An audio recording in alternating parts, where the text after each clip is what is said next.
요 정도 키워드는 꼭 알고 계셔야 세상은 뭐 이 방향으로 가고 있는데 정작 나는 정보가 없어서 딴 길로만 아이를 보내고 있었구나 라는 후회가 없으실 거예요. 최선의 판단과 그에 따른 대비책을 마련하려면 방향성을 아셔야 됩니다.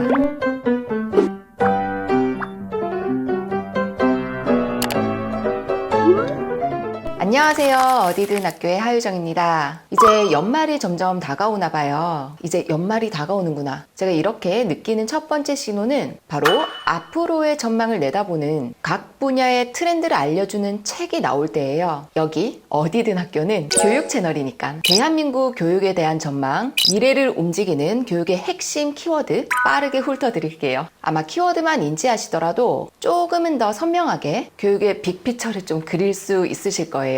오늘 쭉 훑어드릴 미래를 움직이는 교육의 핵심 키워드들은 대한민국 미래교육 트렌드에서 뽑아왔어요. 사실 이 코로나를 기점으로 정말로 사회 변화 속도가 예전과는 차원이 달라졌어요. 제가 교사로서 일한 지 벌써 18년 차가 되었는데요. 제가 몸으로 경험한 18년간의 교육 현장의 변화 속도 최근 몇 년 사이에 정말 빠릅니다. 분명히 변화가 필요한 부분도 있고 변화를 넘어서 혁신이 필요한 부분도 있고 반면에 이 본질은 간과한 채 외형만 자꾸 변하기도 하고요. 그것 때문에 크고 작은 갈등이 계속 빚어지는 경우도 있고요. 이 모든 변화의 주인은 우리 아이들이죠. 어떤 아이들은 이 미래교육 변화 속에 수혜자가 될 수도 있고 또 안타깝게 또 누군가는 변화에 적응하지 못해서 좀 도태되기도 하겠죠. 이 과정 중에서 우리 부모님이 아이들에게는 최고의 지원자시잖아요. 이 정도 키워드는 꼭 알고 계셔야 세상은 뭐 이 방향으로 가고 있는데 정작 나는 정보가 없어서 딴 길로만 아이를 보내고 있었구나 라는 후회가 없으실 거예요. 최선의 판단과 그에 따른 대비책을 마련하려면 방향성을 아셔야 됩니다. 그런데 오늘 이 영상 하나로 이 36가지의 키워드마다 꼼꼼하게 설명할 수 있을지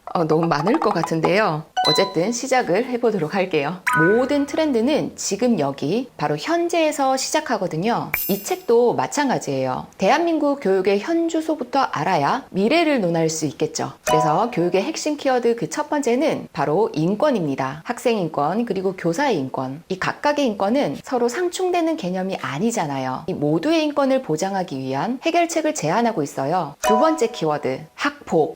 정말 형태와 그 강도가 정말 다양해지고 있거든요. 내 아이는 가해는 물론이고 피해자도 될 리가 없어. 이렇게 딱 단정 지을 수 없는 요즘이거든요. 행정적인 처리 절차는 물론이고 어떻게 하면 내 아이는 이 학폭의 덫에 걸리지 않을지에 관한 해안을 찾아보실 수 있으실 거예요. 세 번째 키워드 에듀테크. 눈 떠보니 미래에 도착하셨습니다. 이런 기분을 느끼게 해준 가장 대표적인 키워드가 바로 에듀테크죠. 이 폭발적인 성장세를 보인 에듀테크 산업, 우리는 어떻게 받아들여야 될 것인가 아마 생각해 보실 수 있으실 거예요. 네 번째 키워드 의대 열풍. 최근 의대 정원 늘리겠다는 기사 보셨죠? 이게 과연 궁극적인 해결책일지, 그러면 우리 아이들이 이 선행지옥 열차에 타지 않고 자기 인지 능력에 맞는 적기 교육을 할 수 있을지 이 책 속의 저자와 한번 대화를 나눠보세요. 이 네 번째 키워드 제가 썼거든요. 자, 다음 다섯 번째 키워드 문해력. 저도 영상에서 계속해서 강조하고 있는 키워드죠. 진짜 우리 아이들이 얼마나 심각한지, 이 원인이 아이 내부에 있는지, 아니면 우리 사회가 우리 아이들을 이렇게 만든 건지, 그래서 어떻게 하면 되는지 한번 글로 한번 읽어보세요. 자, 다음 여섯 번째 키워드 느린 학습자. 경계선 지능 학생을 지칭하는 표현인데요. 장애와 비장애 그 경계에 속한 아이들이에요. 전국 단위의 실태조사는 현재 진행 중이지만 대략 한 80만 명 정도 될 거라 추산하고 있습니다. 그 다음 일곱 번째 키워드 2022 개정교육과정. 내년이 되면 드디어 이 새로운 교육과정이 초등 1, 2학년부터 순차적으로 적용될 예정이거든요. 어떤 변화가 닥칠지 미리 확인해 보세요. 여덟 번째 키워드 배움 중심 수업. 이건 선생님들에게는 굉장히 익숙한 용어인데요. 그래서 수업이 어떻게 진행된다는 말이지? 라는 질문에 답을 찾을 수 있으실 거예요. 그러면 가정에서 아이들을 지도하시는데 분명 방향성을 잡으실 수 있으실 거고요. 9번째 키워드, 작은 학교. 이건 사회 트렌드에서 말하는 인구 절벽이 교육 분야에 미친 가장 치명적인 영향이죠. 아마 지금도 이미 작은 학교를 경험 중인 아이들과 부모님들 계실 텐데요. 오늘 당장은 아니더라도 곧 다가올 미래에 이 작은 학교들은 더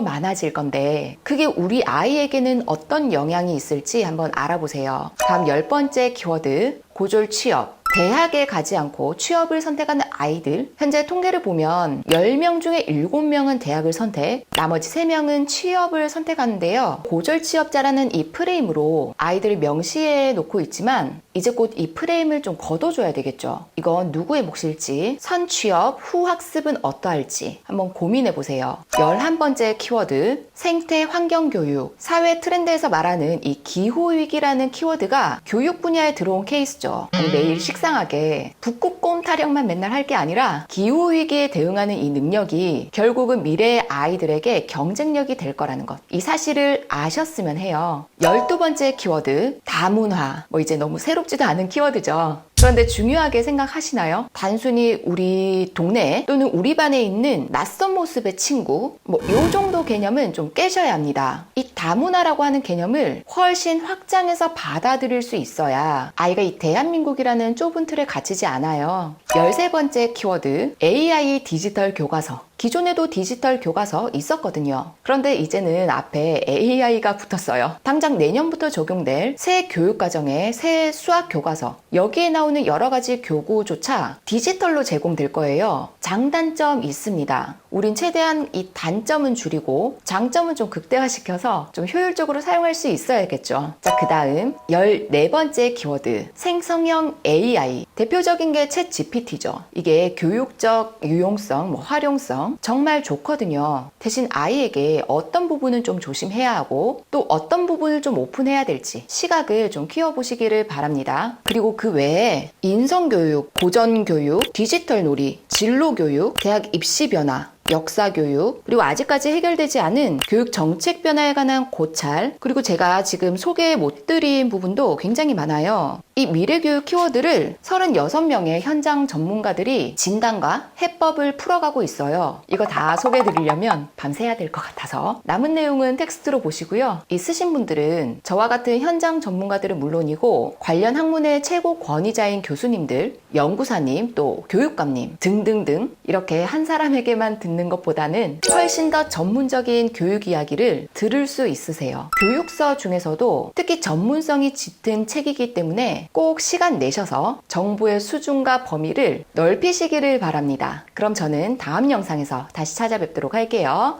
안녕!